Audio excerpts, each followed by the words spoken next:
Nagsimula ang pelikula sa isang lalaking umakyat sa bundok, gahamit lang ang tanging lakas at tapang. Siya ay nawalan ng kapit at bumagsak at naging sanhi ng kanyang kamatayan. Ang kanyang mga kaibigan at pamilya ay nagsama-sama sa kanyang libing. Si Nick ay isang private investigator at napag-alaman niya na ang namatay ay galing sa mayamang pamilya. Kamakailan lamang ay namatay din kanyang ama at naiwan ni Leo kakambal na si Elias, kasama ang kanyang asawang si Penelope at kanilang inang si Audrey. Dumating si Nick sa isla kung saan ipinakilala ni Penelope ang sarili. Hiniling niya na lihim na imbestigahan si Leo sa paniniwalang hindi aksidente pagkamatay ng kanyang asawa.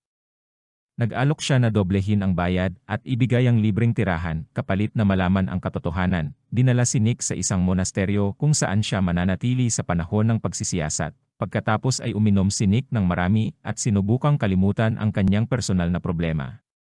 Pumunta si Nick sa bayan at sinuhulan ang isang pulis para sa impormasyon tungkol sa pagkamatay ni Leo. Nakilala niya si George Mena, ang pulis na humahawak sa kaso. Nagpanggap si Nick bilang isang investigador mula sa isang life insurance at hinihiling na makita ang file sa pagkamatay ni Leo. Sa paniniwalang may kinalaman ang isang kapamilya. Nag-aalangan si George na tumulong kaya iniwan ni Nick ang kanyang calling card at hinihiling sa kanya na makipagtulungan. Si Nick ay sumunod kay Elias sa gilid ng bundok at pinapanood niyang umakyat ng walang anumang mga lubid kahit na ang kanyang kapatid ay kamamatay lamang sa ganun din paraan. Ipinakilala ni Nick ang kanyang sarili bilang isang ahente mula sa serbisyo ng National Intelligence at pasinungaling niyang sinabi na si Leo ay isang pangunahing shareholder sa isang malaking kumpanya. Naniwala si Elias at pumaayag na magkita sa isang coffee shop.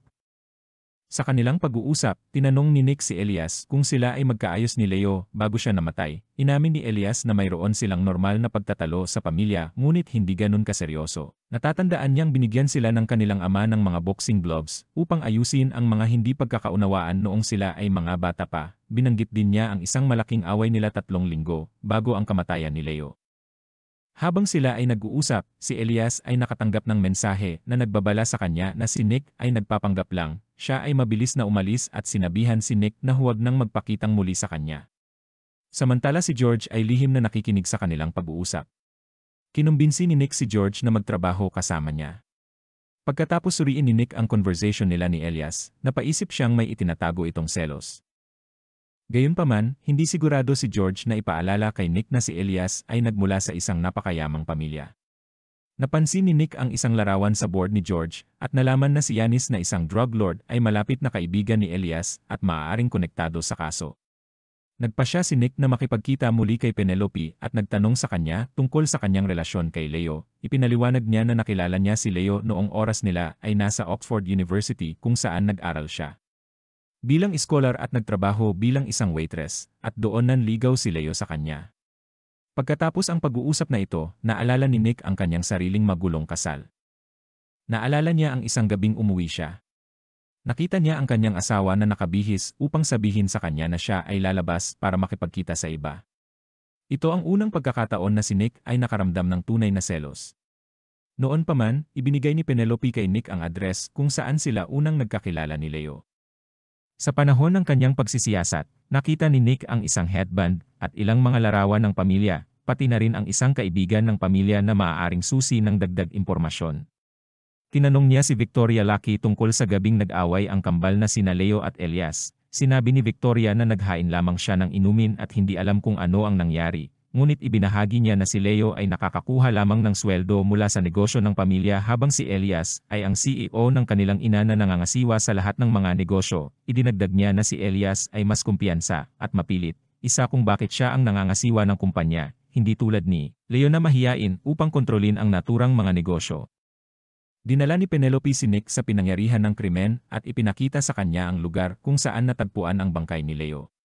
Namangha si Nick sa galing umakyat ni Leo sa bundok gamit ang kanyang mga kamay at walang gamit pangkaligtasan. Ipinaliwanag ni Penelope na dinadala ang kambal ng kanilang ama sa mga mapanganib na pakikipagsapalaran sa pag-akyat ng bundok noong mga bata pa sila, kaya sanay ang kambal sa mga ganitong hamon. Pagkatapos ay ibinahagi ni Nick ang natutunan niya kay Victoria na nagmumungkahi na maaaring pinatay si Leo na angkop naman sa hinala ni Penelope. Ibinalik ni Penelope noong buhay kolehiyo nila, alam ni Elias na may gusto si Leo sa kanya.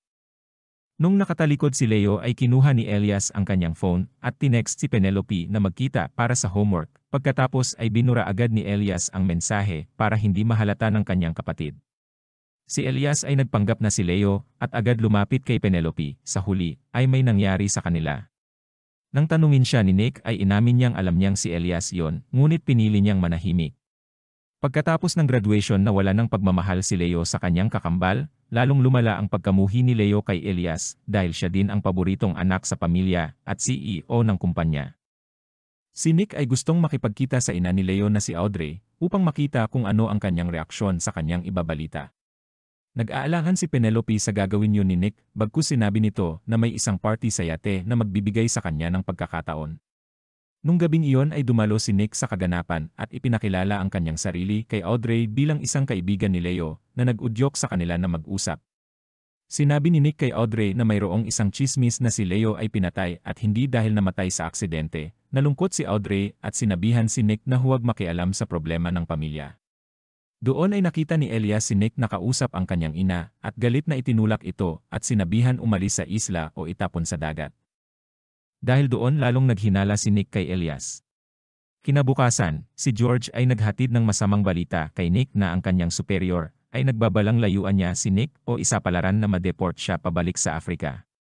Naiintindihan ni Nick ang balita ni George dahil alam niyang kailangan niya ng trabaho.